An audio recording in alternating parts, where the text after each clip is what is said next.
Hi, my name is Joel Henriquez, and I'm going to show you what I think is the easiest and fastest way to make sourdough bread. The first thing you need is sourdough starter. If you don't have any, you can get some from a friend, or it's very easy to make your own as well. You can just Google it. There's tons of places that show you how to do it. It's just mixing equal parts water and flour and letting it sit. The first thing we're going to do is feed our starter. I just took this starter out of the fridge. I leave my starter in the fridge unless I'm using it.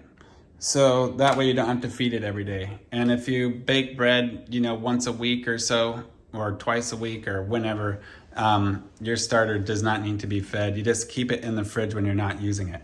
All we're gonna do is we're gonna add equal parts flour and water. So I usually like to do 75 grams of white flour and 75 grams of wheat. I think that makes the best bread, personally. But you can do all white or all wheat. It doesn't really matter. Some people even do rye. There, now that's 150. So we have 150 grams of flour. Now we're gonna take and add water till we get to 300. All right, so now we have 300 grams that we just added. Half of it's flour and half of it's water. And now all you do is you're just gonna stir it up and you try to get that bottom starter that we started with really mixed in. And now what you do is you take a lid. I just use these plastic lids because I really like them because they don't rust in the fridge. Also, those are on Amazon. I can leave you an affiliate link if you want. Then you're gonna leave the lid loose on top and set it on the counter until it rises all the way to the top of the jar. That could be anywhere from 3 hours to half a day or more. Here's a closer look at the starter. It's all the way to the top, and now we have enough to start making some bread. I used to do it with a brat form basket and a Dutch oven, and that's a very good method, but my kids never really liked the hard crust. And recently I found a book by Brian Ford, and he had a recipe in here for a tin loaf of sourdough bread, and it kind of blew my mind. It was so much easier and faster way to get bread. So you can start like today and make the dough, let it sit overnight, and then tomorrow you can bake, and it's really excellent. One thing you're really gonna need is a gram scale. It makes everything so much easier. This is a nice one. It's just the Amazon Basics, and I can leave you an affiliate link in the description below if you wanna buy one. Anyway, so the first thing we're gonna do is get a bowl.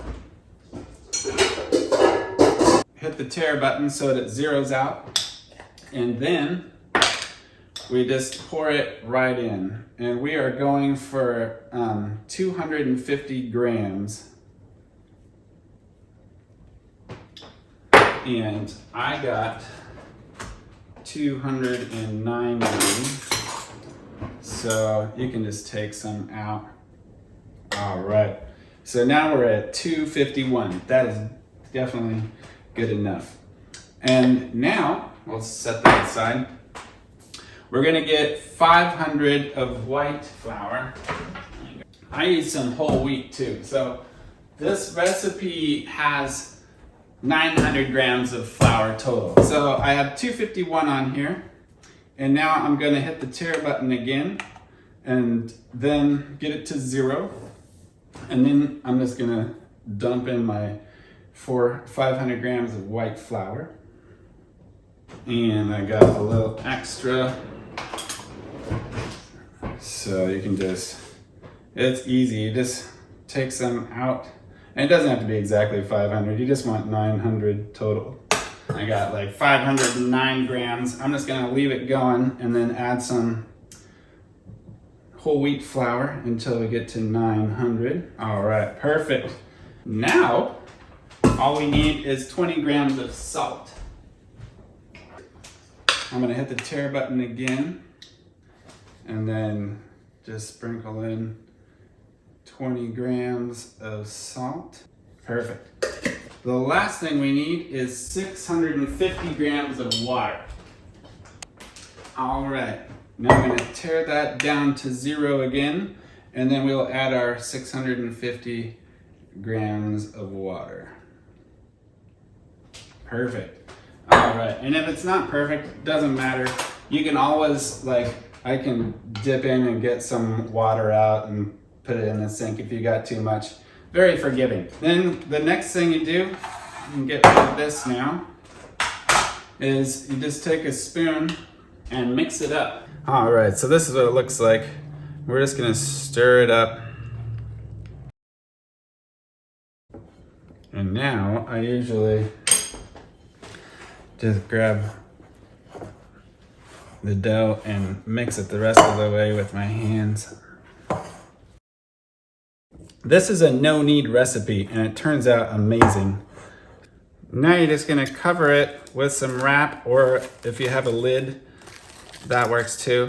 Right now this is full of good bacteria and yeast, and it's breaking down all the gluten strands and the wheat, and it's breaking down all the minerals, which you normally don't digest very many minerals with just rapid rise yeast.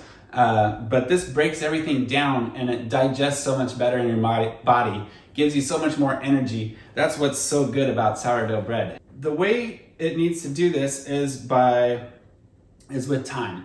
So some people, you could stick this in the fridge right now and leave it in there for a week if you wanted, and it would be amazing by the end of a week. And then you could take it out and bake it.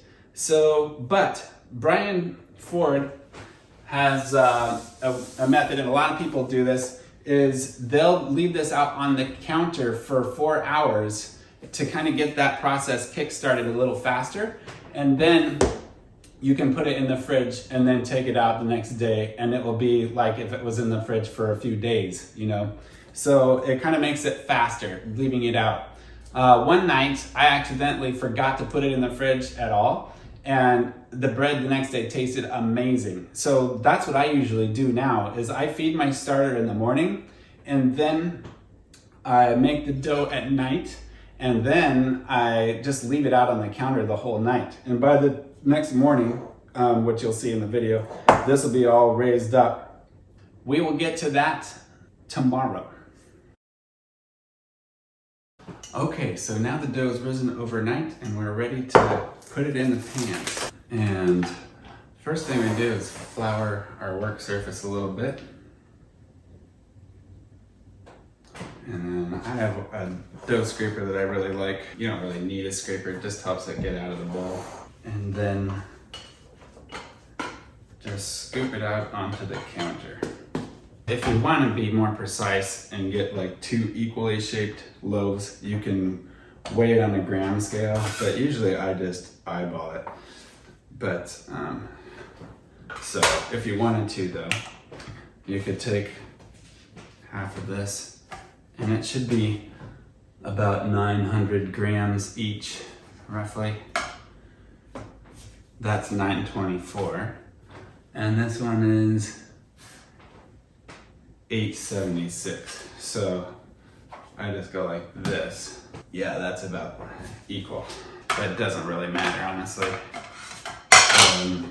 They'll still bake perfectly. So now we have 2 bread tins. You can use butter or oil or whatever you want to put a little bit of non-stick in there. And I am not the best at shaping bread loaves, but it works out just fine anyway. Some people can make a nice tension and all that sort of thing. Basically, I just put it in I'm better at making like the round shape. So I kind of start with that, and then I kind of make it more long and stretch it out a little bit. And then we just put it in here. Once you get it in the pan, I kind of like smash it down a little bit more to spread it out. And then we have another football shaped sort of thing. And now all we do is we just cover it with a towel and set it aside and let it rise for This was out on the counter overnight, so it's gonna rise pretty fast, maybe 4 hours, 3 or 4 hours, depending on how warm your house is. And if it was cold coming out of the fridge, it might take, you know, another couple hours after that. So it's gonna be nice and round coming out of the top, which we'll see next. All right, it's been about 4 or 5 hours. My house is kind of cold today because I was gone.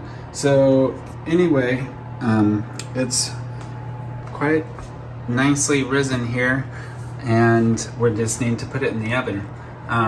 One thing I will say is that I like to proof the bread at room temperature all the time with sourdough. I don't stick it in a warm place. It seems like it does better that way.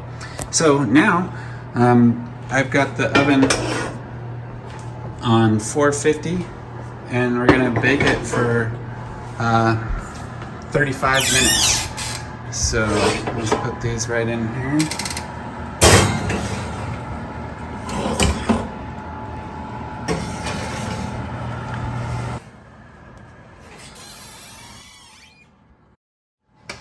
Okay.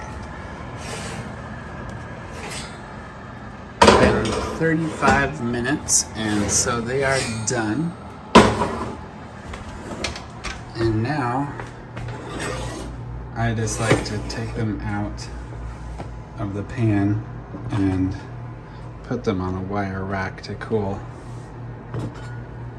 It's kind of hot to do it that way, but I've got one hand with the phone. Now we'll just let them, you really need to let them sit for like a half hour before you start cutting into it, because they're still baking a little bit on the inside.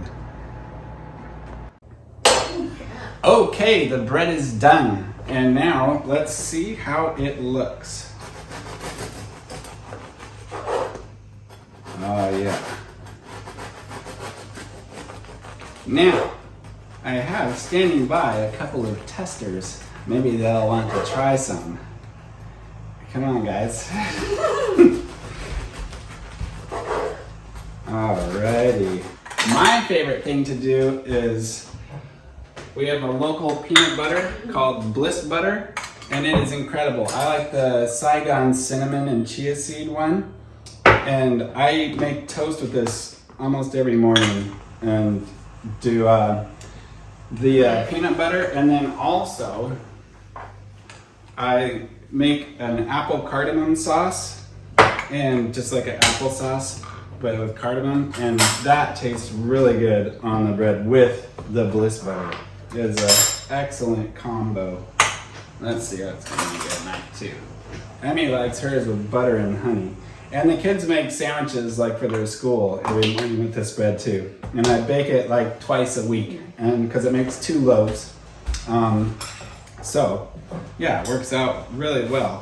All right.